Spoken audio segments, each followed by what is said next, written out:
Hello guys, welcome back with my new video. In this video, I'm going to show you how to fix a picture-in-picture not working in iPhone. So guys, if you are using iPhone and having this problem that PiP mode not working properly after update, then I'll help you how to fix this problem. So guys, you can easily fix this problem. So let's start without wasting any time.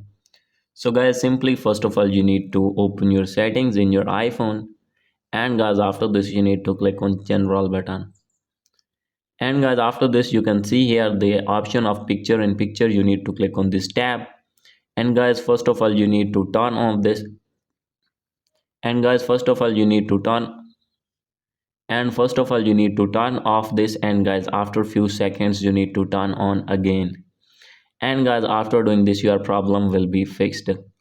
So guys, if still not fix your problem, then guys maybe this problem is in your iOS version. So guys, simply you need to click on software update, and guys you need to update your iPhone to latest iOS version. So guys, after doing update that you have latest version in this tab, your problem will be fixed. So guys, hope you like this video. If you like this video, please do subscribe, comment and share. Thank you.